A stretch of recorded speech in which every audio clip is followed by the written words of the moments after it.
Humiliation happens in the sense of we're feeling misunderstood, we're unfairly judged, and it can escalate into being bullied, feeling bullied.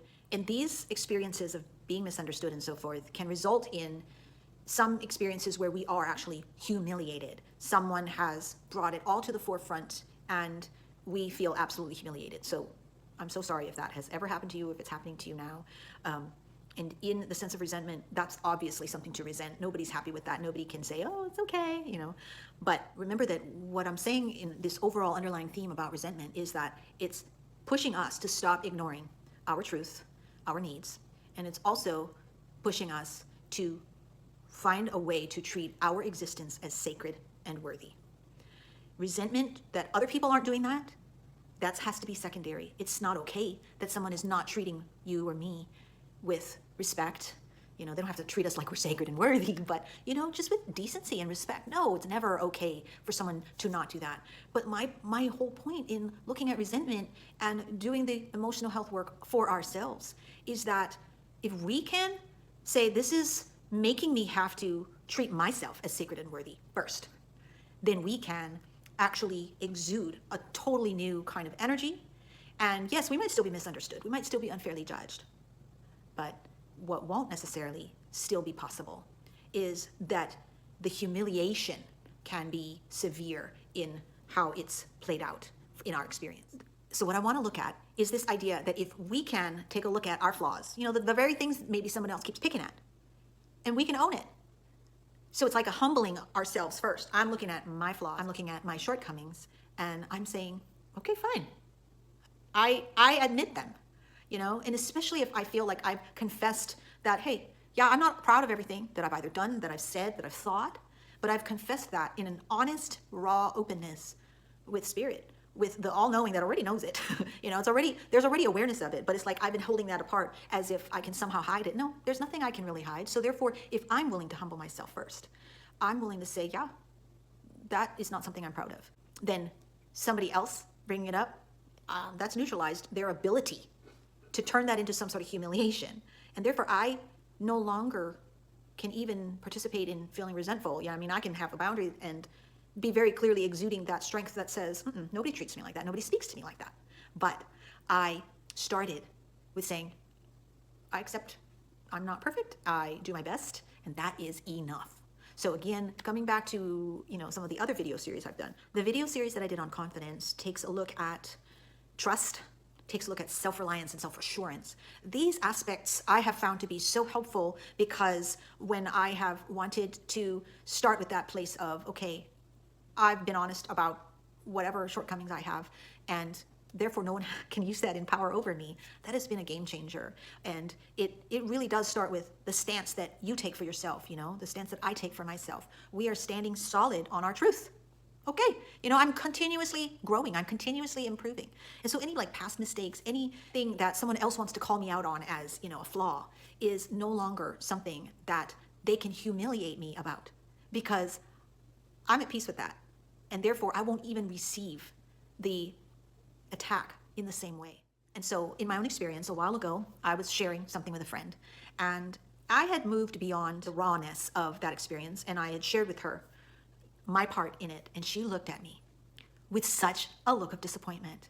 I almost wanted to just like grab the words and pull them back and be like, oh, no, don't judge me like this, you know? And I remember going home and it was playing around in my mind and I was feeling like, gosh, you know, I mean, this person sees me differently now. And the only thing, or maybe the most important thing that really brought me a sense of peace was that I knew I had already confessed it, made peace with it, said, you know what, I'm not proud of that, but it's part of my story. It's part of my truth. And I did find the perspectives that helped me to see how it made me better in the long run. So I was able to like what they call separate the chaff from the wheat. You know, I was able to separate the stuff that was waste and I was able to take with me the stuff that I gained from it. And so I was talking about what you could call a scar rather than a scab. If I was still in that phase of it's a scab and I'm not at peace with it yet, then her disappointed look could have been like ripping off that scab and it would have been pain all over again and humiliation and all of those feelings. And I might have even resented her for, oh, you know, can't you be giving me some grace? And can't you see that, you know, overall who I am, not just this one misstep that you feel I've made. And yet it was a scar. I had made peace with it and I had understood the reasons behind it. I talk about that. I can't remember in which video series it is. I think it's in Feelings, the video series on feelings. I talk about reasons, and I understood the reasons, not to like validate, why I did what I did, or, make myself look better, but simply that I understood that there was growth that I needed through that experience. So even though my friend looked at me with such disappointment, and I've never been able to say, hey, no, don't look at me that way, don't feel that way about me. All I can know is that Spirit already knows the work that I'm doing, the progress that I'm making, and that I am continuing to show up and learn. So any other misunderstandings, any other unfair judgment doesn't have the same effect anymore on me if I can say, I've made peace. That's why the Mind, Heart, Spirit approach to, what we're feeling helps me so much. I think it helps all of us if we just embrace that it's an interplay amongst how we're thinking, how we're feeling, and then that judgment and that, that part that we think, no, I can't bring that to Spirit, so that we can coordinate it all and find our peace. Nobody can tell you that you're okay with God except your experience of saying, I'm willing to humble myself first. I humble myself and I bring it to you. And if there's anything, I'm open to receiving those nudges because I want to keep pivoting and I want to keep learning. That's how I feel the pivot your perspective idea is not just a mindset thing. It's truly a pivoting how you see the struggle, how you see the resentment that, or whatever negative emotion is bringing up something you need to look at. So to close this, I'd like to just say, it's at times like that, when we feel the humiliation of other people viewing us in unfair ways, judging us, misunderstanding us, that we just find how to communicate. If we have to return to the situation, to communicate and keep working until we find connection, we find understanding.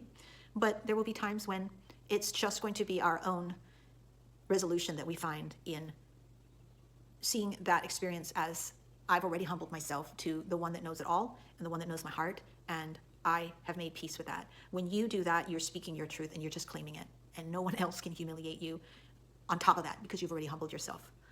It's a practice. Don't ever feel like, humiliation shouldn't happen to you, or you shouldn't feel that because you didn't humble yourself enough already.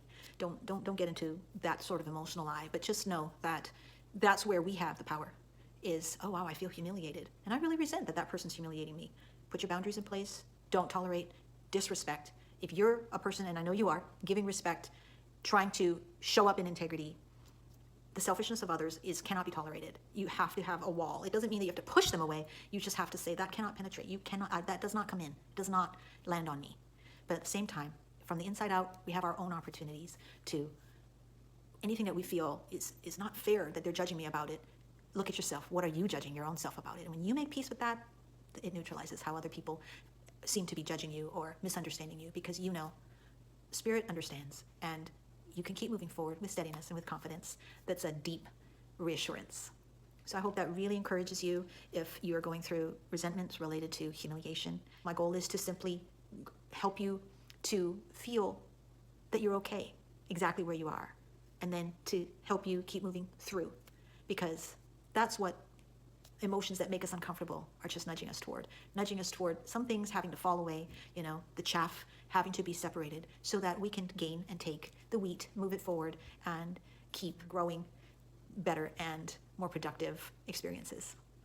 I hope that gives you encouragement, and I will talk to you again soon. In the meantime, be well and take care.